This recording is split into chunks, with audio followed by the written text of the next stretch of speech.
Hello, internet people. I'm just gonna do a quick little rant in the vein of narcissistic abuse recovery. It's before my therapy session, so obviously I'm sitting here deep in thought before therapy. you know, um, but I just wanted to. I felt called to share online, just put it out there into the universe to remind people to give yourself credit. Give yourself credit for all the things you do, because I know, as like for myself personally, someone who grew up with a narcissistic mother, well, a mother with narcissistic personality disorder, um, I really just I take myself for granted, and it doesn't do me any favors, obviously. It actually makes life a lot harder. It makes me less likely to praise myself or like have good self-esteem in those regards.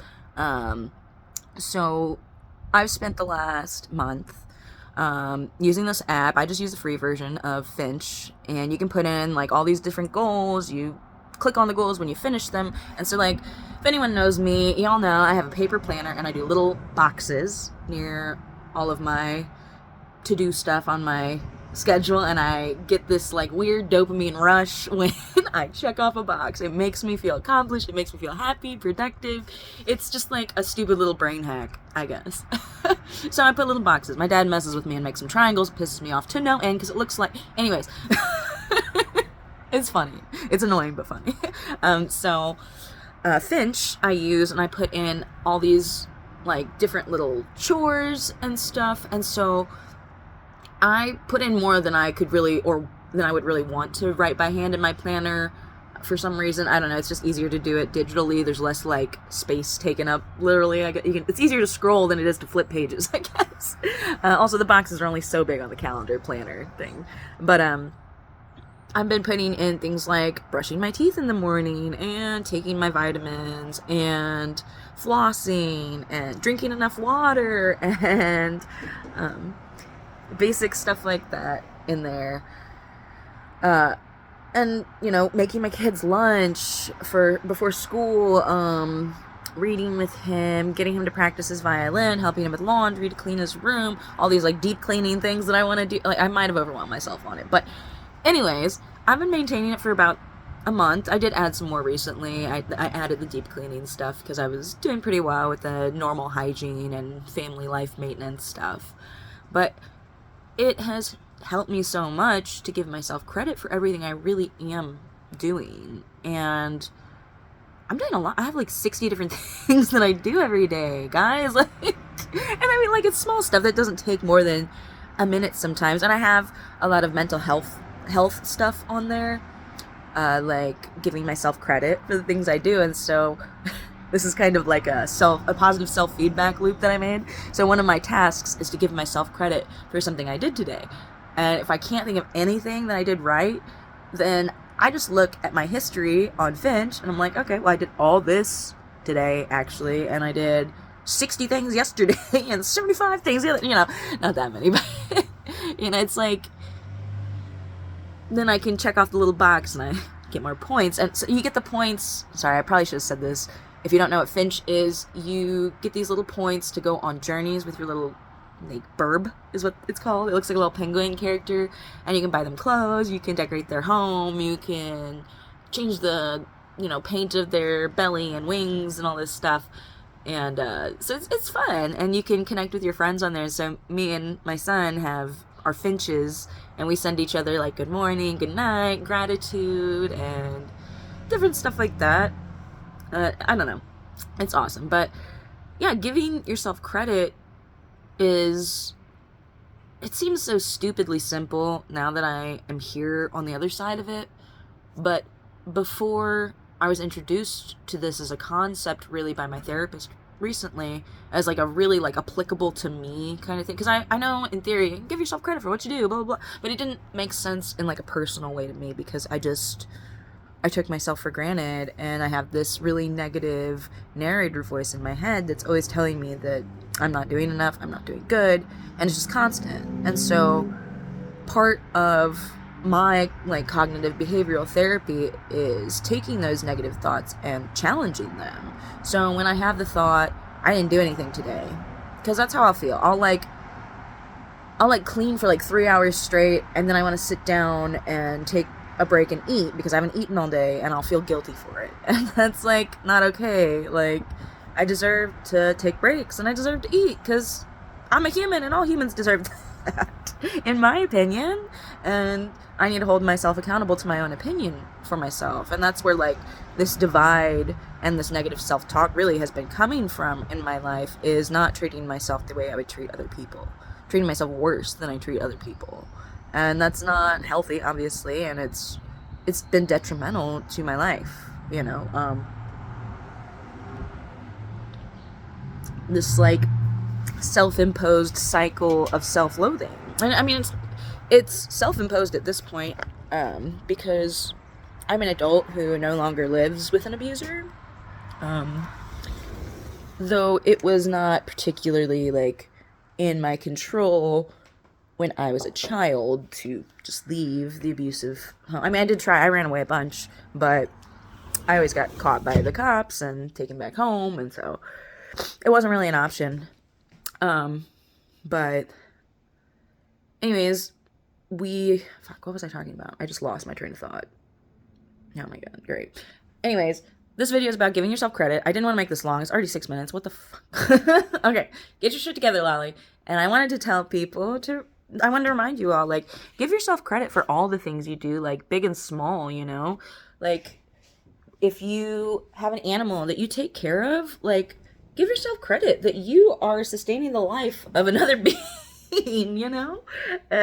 If you're a parent and your child, you know, is, like, alive and healthy-ish for the most part, like, you're doing a pretty good job. It's hard to keep those guys alive when they're little. They like to run and jump off stuff and go into traffic. And no, I'm just kidding. But seriously, like, it's a lot of work sustaining the life of another living being, whether it's a child, an animal, a parent, like, yourself. Give yourself credit for sustaining your own life, because that's hard enough.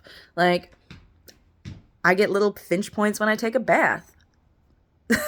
Why not? It doesn't hurt anyone. It only helps me feel better about myself. And, you know, not everyone, you know, necessarily needs this, but I think definitely people recovering from narcissistic abuse will all benefit from giving yourself credit.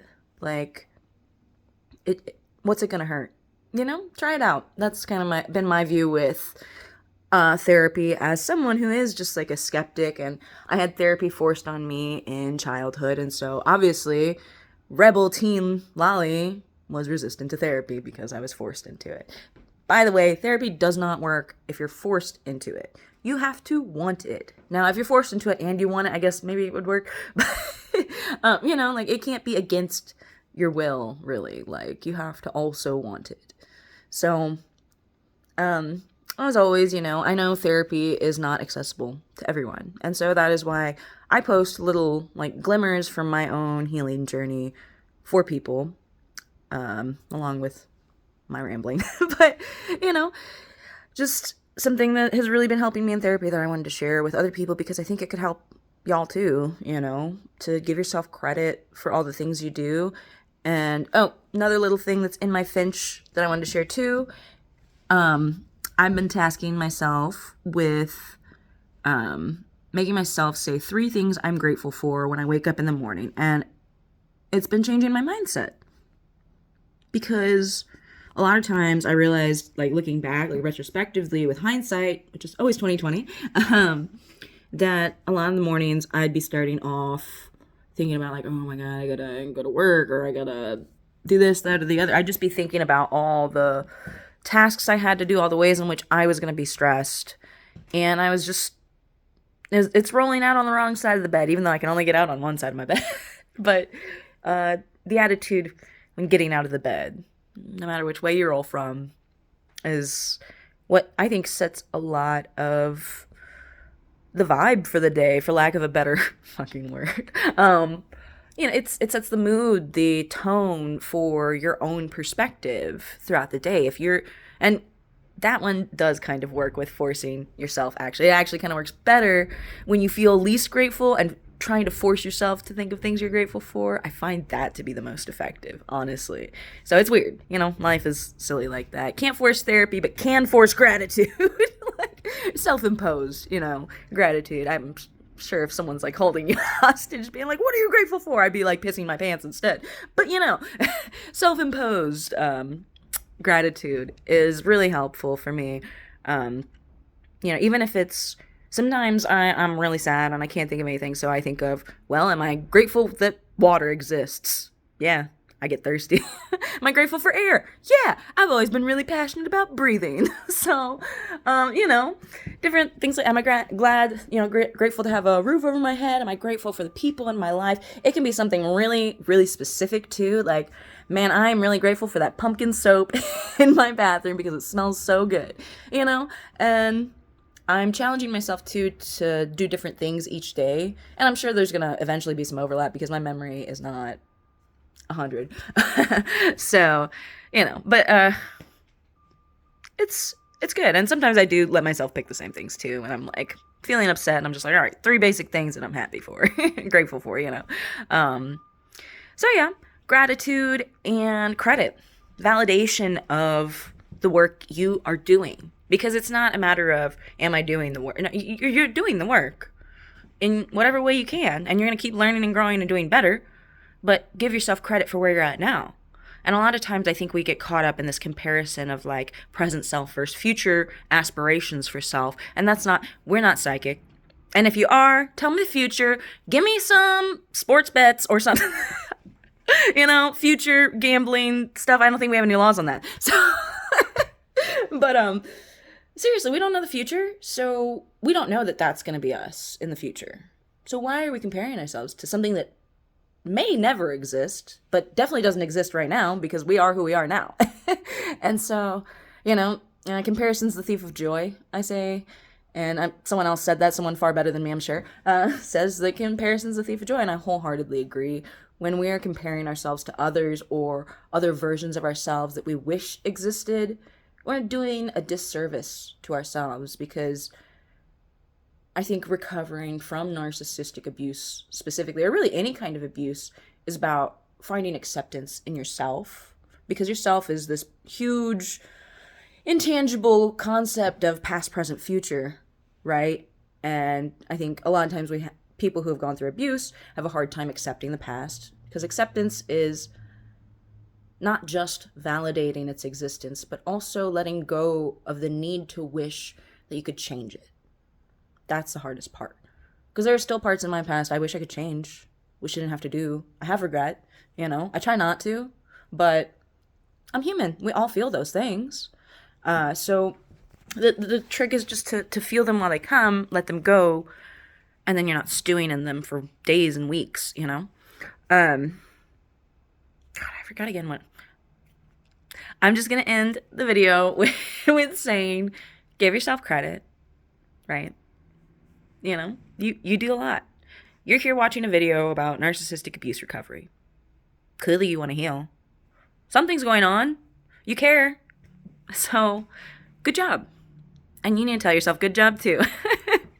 I do that with my son too. Like, I'm like, hey, you need to, tell yourself how great you're doing, because I see it, and I think you need to see it too.